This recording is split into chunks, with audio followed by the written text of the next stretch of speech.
Hey, it's a little project with the eLego Arduino starter kit.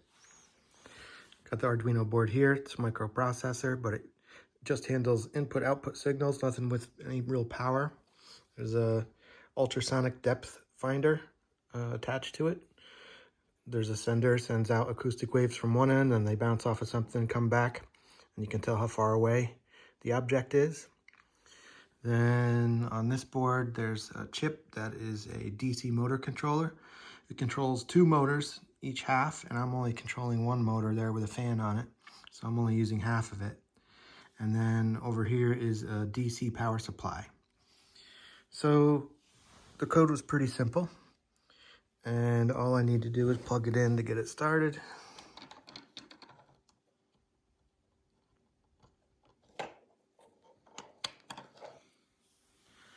Lights blinking, good sign. Plug in the power. And now I want to turn the fan, and I want it to go faster the closer something gets.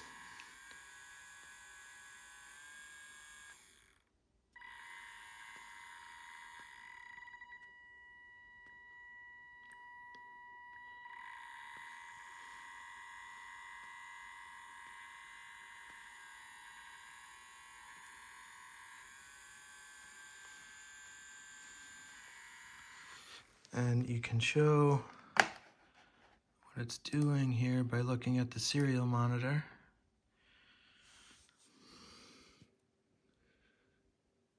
That is the height from the sensor to the ceiling, 1.85 meters about.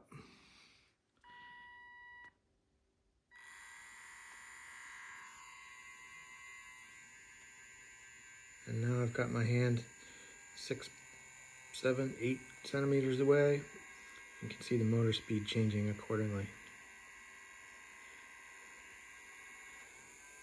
So cool, that'll help me control DC motors on my next bigger project. Okay, this may look exactly the same as before, but there's some dramatic differences. Still driving the same DC motor, a little tiny guy. But before I was using this power supply and the motor controller built into that chip and a 9-volt. This time I'm using this, BTS 960, which is a 43 amp capable motor controller. Thing's a beast. Huge heatsink. And it is hooked up to basically a car battery.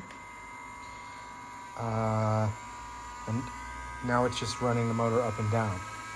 But this proves that the big beefy motor controller works perfectly well. In fact, it sounds much stronger than running it from this little baby power supply and motor controller chip. All right, made a couple changes.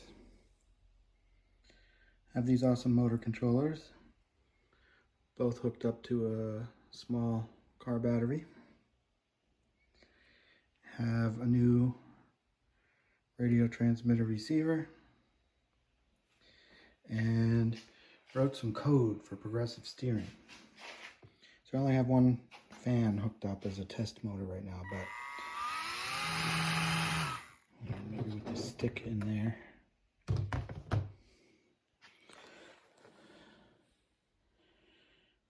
All right, what's different?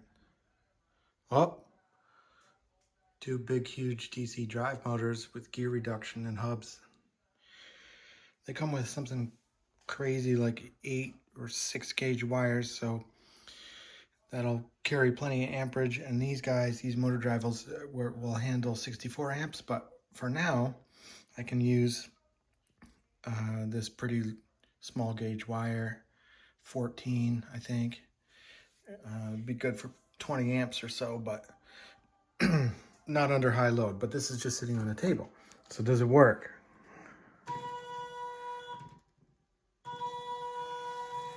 Yes. And if I steer one way, one wheel slows down, the steer the other way, the other wheel slows down. Go to the middle and stop. They're torquey. Steer just to the right. One wheel one direction, the other wheel the other direction. Left, same thing. Back it up.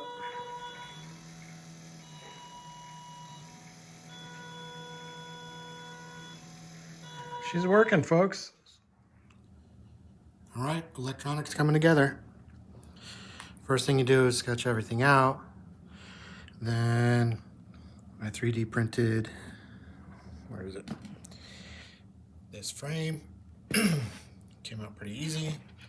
3D printed some spacers to go, provided a little bit of standoff for those terminals. Mounted my motor drivers, printed another mount for the Arduino on the end. And then decided not to use the hobby board, and instead I just soldered up a bundle of grounds and a bundle of hots, because the majority of what I need those pins for are just hot and ground. Control pins, you can see there's not that many of them. Probably add a few.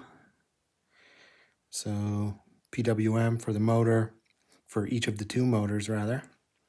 And then inputs from that receiver, which is mounted on the side. Now I'm getting ready to wire up the high power stuff. So I made these bits here. So spade connector to go to the battery cable, two large 10 gauge leads to go to the motor drivers, and then a little hot leg for powering other things. Another one for the ground. And of course you need to be able to shut this thing off. So I'm going to install this rocker. Now this rocker is self-illuminated, but that's for 120 volt. So instead I'm going to use 28 volt DC light in the side of my case, so I can tell when it's on or off. And there we go. Let's keep going. Now, one more important bit that I forgot to add or talk about is this. It's a battery elimination circuit, because when you're driving on remote, I only want to use one battery, and it would be, you know, a lawn and garden or automotive battery. And so that is where I'm going to hook up my power on off. It will switch off the electronics. These MOSFET based motor drivers will shut off and no more power will go. If I need to add a high voltage switch to these guys for the battery connection, I'll do that later. Okay, this table is a mess, but the latest thing is this. 3D printed bracket, and we've got a couple of DC motor drivers on top, Arduino microcontroller on the end, RC receiver, and yeah, that's the guts of the electronics.